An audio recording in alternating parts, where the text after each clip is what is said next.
Moi, c'est Étienne Van Gait. Mon char, ben pas aujourd'hui. C'est un Golf 97 CL 1.8. Tout swappé esthétique GTI MK3. Puis le moteur, c'est un VR6 2.8 24 valves. Je l'ai acheté printemps 2019. Je l'ai roulé 2 semaines. Puis j'ai arrêté le char. Parce qu'il perdait de l'huile d'un peu partout. Puis je trouvais que le moteur ne tirait pas. Puis j'ai fait un test de compression pour savoir pourquoi que je trouvais que le moteur il se tirait pas comme d'autres V6 que j'avais eu. Puis j'ai découvert que le moteur n'avait pas de compression. De fil en aiguille, c'est devenu un build. C'était un char que je pensais juste mettre des roues dessus, mettre une coupe d'affaires puis le rouler daily. Je pensais même le prendre l'hiver. Puis finalement, ben là, je l'ai refait d'un bout à l'autre. La seule affaire que j'ai pas refaite dessus, c'est la peinture extérieure. Puis ça me tentait pas de le faire parce que je veux le prendre comme un daily, mais pour l'été finalement. Je ne le prendrai pas l'hiver. J'ai refait les planchers au grand complet. Dans le fond, c'est ça. C'était un projet de 2 ans. Là. Je l'ai acheté au printemps, puis j'ai commencé à le stripper dans le même été. Je l'ai strippé, c'est-à-dire que j'ai vraiment tout enlevé sur le char. Il n'y a pas une botte que j'ai pas touchée. Tout vidé l'intérieur au complet, enlever la mécanique, subframe, l'axle en arrière, la tank à gaz, tout y est passé. Fait que c'est ça. J'ai refait les planchers à grandeur. J'ai appris à souder. Antoine m'a prêté sa soudeuse. Merci Antoine. Puis il m'a donné 2-3 cours de soudure. Puis je suis parti avec ça. C'est sûr que les premières patchs que j'ai faites, ça a été plus long. Puis je me suis repris 2-3 fois. Mais j'ai appris. Puis les dernières sont vraiment belles. Je suis vraiment fier de moi. J'ai refait le rocker ici au complet. Puis ça paraît pas pantoute. Là. On enlève le side skirt. Puis ça a fait une belle job. Là. Fait que c'est ça.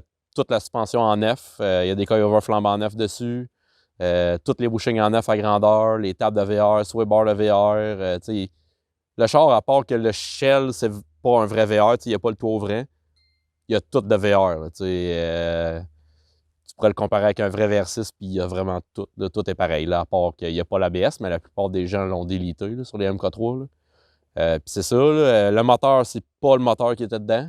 C'est un moteur que j'avais déjà, que je savais qu'il était bon. J'ai pris la compression avant de le mettre dedans. Le moteur, je l'ai tout refait au complet. Dans le fond, tout ce que j'ai pas fait, c'est lever la tête. Ça, je l'ai laissé assembler, mais tout le reste, c'est neuf. Là. Je l'ai tout peinturé à grandeur. Toutes les gasquettes à grandeur flambant neuf. Powder coat de couvert de valve. L'intake est peinturé. Pas mal tout custom. J'ai tout refait la couette de fil au complet. Je l'ai tout révisé. J'ai enlevé plein d'affaires. J'en ai rajouté. Parce que moi, je suis un gars qui j'aime avoir tous les petits détails dans un char que la plupart des gens voudraient pas nécessairement avoir. Là, moi, j'ai rajouté le MFA, j'ai rajouté le cruise control, plein de petits détails. Puis le char, il est plein de goodies quand même assez rares de MK3. Là. Je pourrais en parler pendant des heures. Là. J'ai repeinturé les dessus de bumper, j'ai rajouté les tours d'ailes. Il y a des breaks de GTI MK4 20e anniversaire en avant. 312 mm avec des disques Brembo slottés, des pads Brembo en céramique carbone. Puis en arrière, c'est stock V6 MK3. Les roues, c'est des BBS Delta X de Beetle MK4 avec des pneus Kumo. Transmission, c'est stock 5 vitesses de MK4 12 valves VR6. Puis l'intérieur, j'ai mis un bucket seat OMP côté conducteur. J'avais ça chez nous déjà, puis ça me tentait de l'essayer, de quoi qui se supporte bien dans les courbes et tout. Puis à date, je suis vraiment content. Là. Le moteur, je trouve qu'il en manque un petit peu côté puissance. Là. Fait que là, pour cette année, je suis comme sur un rodage du moteur. Là. C'est sûr, je dis que je ne l'ai pas ouvert, fait qu'il n'y a pas de temps de rodage à faire, mais le moteur, il a quand même été arrêté 4 ans.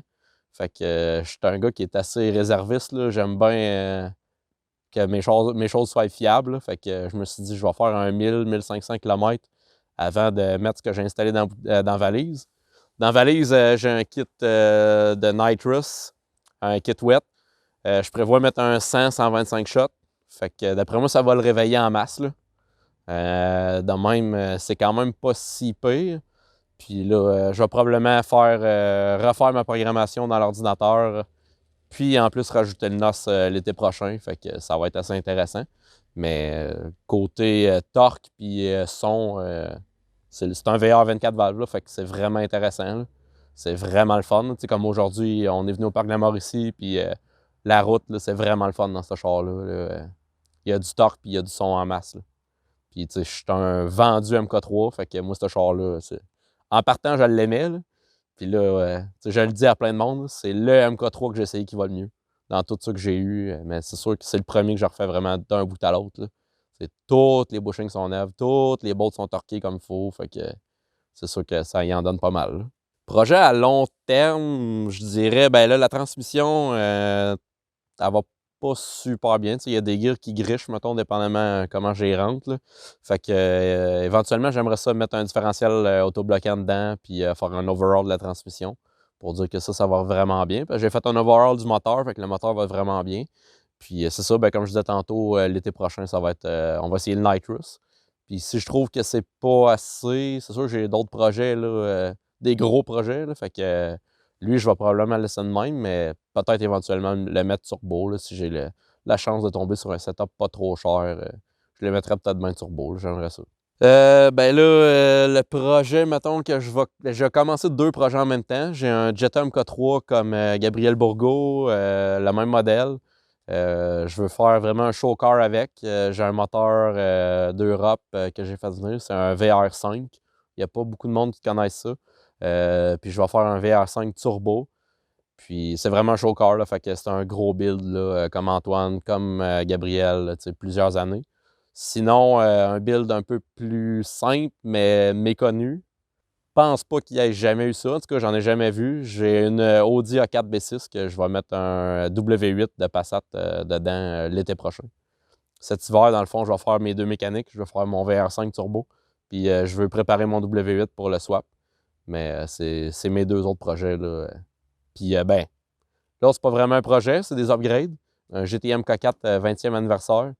Lui, je change le turbo, puis je fais une petite modification au niveau de la suspension pour l'été prochain. Sur le GT, je vais mettre un Franken Turbo F21 pour upgrader le K03S là, pour avoir un petit peu plus de puissance. Dans le fond, je vais aller vraiment au bout des rods stock. Fait qu'on va voir si les rods stock vont toffer. En principe, oui. Avec la tune, ça devrait être pas peu. Puis la suspension, c'est parce que j'ai une suspension à air dessus. Fait que j'ai été obligé d'enlever ma sway bar parce que de la façon qu'elle passe sur un MK4, quand t'es air out, ça cogne tout le temps puis t'es pas capable d'aller air out complètement. Fait que là, pour l'instant, elle est enlevée, mais j'aime pas vraiment la conduite. Là, la tenue de route est affectée par ça. Fait que je vais mettre toute une suspension avant de R32 ou de Audi TT. Là. Fait que je vais pouvoir remettre une sway bar puis retrouver la tenue de route que j'avais. Puis être aussi bas que sans sway bar. Ben, mon Instagram, c'est eVanGate. Fait que j'essaie de mettre de plus en plus de contenu. Là. C'est sûr que la MK3, j'avais bien commencé, mais dans les dernières parties du build, là, j'ai laissé un peu faire l'Instagram puis les réseaux sociaux pour le suivi du build, là, faute de temps. Là. Je voulais vraiment le finir pour le VW3R. Là. Dans le fond, je l'ai fini à 2 h du matin la journée même. Là. Fait que c'est ça, j'ai dormi 4 heures puis j'étais allé au 3R avec. Là. Ben, j'ai gagné au VW3R Built Not Bought. J'étais vraiment content. Là, j'ai vraiment passé beaucoup d'heures là-dessus. Puis, j'ai tout fait moi-même dans mon garage. Là, même les planchers, du monde qui disent ah, ça se fait mal dans un garage. Mais moi, j'étais pogné entre un mur et un autre char. J'étais même pas capable d'ouvrir la porte du char. Fallait que je passe par la fenêtre pour aller soudain dedans. Fait que ça a été quand même un pas pire défi. Là. Puis, comme je disais tantôt, ben, j'ai vraiment appris à faire plein de choses sur ce char-là. Moi, je suis mécanicien de formation, mais refaire des planchers, ouais, c'est ça, c'est de la carrosserie. Puis, modifier tout le reste du char, tous les petits détails, c'est toutes des affaires auxquelles j'avais pensé. Là. Il y a vraiment beaucoup de détails dans le char. Là. J'ai tous les fogs européens est là en avant. J'ai le dash de cabrio MK3.5. J'ai des sièges confettis de MK3 qui sont quand même vraiment rares. Il y a plein de petits détails dans le char que personne ne remarque, mais que moi, je voulais absolument avoir. Là. Fait que c'est ça. Puis, ben, une autre affaire que j'ai oublié de dire, peut-être l'été prochain, changer les roues. J'aimerais ça avoir 2 sets de roues. Là. Je vais regarder ceux-là. Puis, j'ai des roues de Porsche, des Porsche Twist 17 pouces, que j'aimerais peut-être éventuellement mettre sur le char. Ça va rester cette couleur-là, là, gris silver sur noir, j'aime vraiment ça. Puis, c'est ça. Peut-être mettre des center cap Porsche vert, parce que vous aurez remarqué que l'accent sur le char, c'est vert. Sur YouTube, vous allez me voir plusieurs fois sur antoine.mk1. Sinon, on a un podcast, moi, Antoine et Mathieu, puis on a des invités aussi à venir. C'est V6 en ligne, le podcast. Vous allez trouver ça sur YouTube. On a 2 épisodes déjà, puis on en prépare un 3e prochainement.